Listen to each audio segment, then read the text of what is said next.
جب وہ اس کے حضور بہت عجز کا اظہار کرتا ہے، بہت زیادہ عجز کا اظہار کرتا ہے، وہ ڈر جاتا ہے اس سے۔ وَلِمَنْ خَافَ مَقَامَ رَبِّهِ جَنَّتَانِ، فرمایا جو میرے سامنے کھڑے ہونے سے ڈرے گا میں اسے 2 جنتیں عطا کروں گا۔ حضرت بابا فرید الدین مسعود گنج شکر بابا صاحب رحمۃ اللہ علیہ فرماتے ہیں کہ ایک نیک نوجوان تھا، دن کو روزہ رکھتا، رات کو نماز پڑھتا، پر اللہ سے ڈرتا پھر بھی بہت ہی زیادہ تھا، بڑا ہی ڈرتا تھا۔ موت کا وقت آیا تو ماں ہی تھی بس اس کی، تو ماں سے کہنے لگا اماں تو میری ماں ہے، میرے ساتھ 3 وعدے تو کر۔ اس نے کہا پتر تو بتا، آخری ہجکی لے رہا ہے اور اس غریبنی ماں سے تو وعدہ لے رہا ہے، بتا کیا وعدہ ہے؟ تو عرض کرنے لگا اماں جب میں مر جاؤں نا تو میرے گلے میں رسی ڈال کے تو مجھے گھمانا گھر کے صحن میں، اور لوگوں کو کہنا جو رب کی نافرمانی کرے اس کا یہی حال ہوتا ہے۔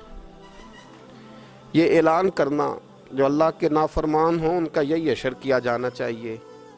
اور اماں پھر دوسرا وعدہ کر، میرا رات کو جنازہ اٹھایا جائے، میں نہیں چاہتا کہ کسی کے منہ سے یہ لفظ نکل جائیں کہ وہ دیکھو اللہ کا نافرمان جا رہا ہے، رات کو میرا جنازہ اٹھانا۔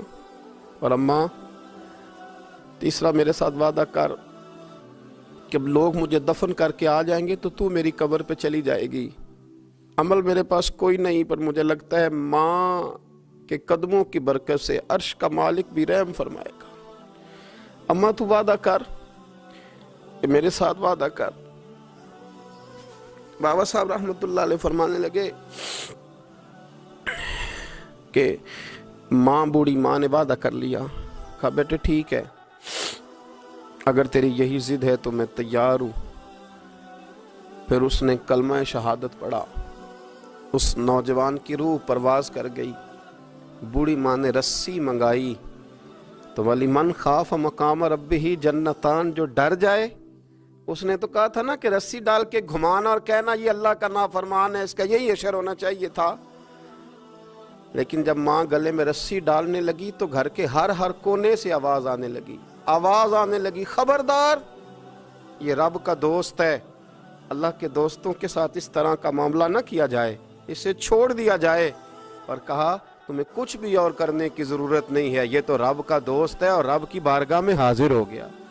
کچھ کوئی بندہ کہے گا کہ یہ تو ایک بابا فرید کا سنایا ہوا واقعہ ہے، سنیے بخاری میں حدیث ہے، نبی پاک صلی اللہ علیہ وسلم نے فرمایا، حضرت ابو ہریرہ رضی اللہ تعالیٰ عنہ راوی ہیں، حضور فرماتے ایک شخص مرنے لگا تو اپنے بچوں سے کہنے لگا کہ میں جب مر جاؤں تو مجھے جلا دینا، اور پھر میرے جلے ہوئے وجود کو پیس دینا، پھر مجھے ہوا میں اڑا دینا۔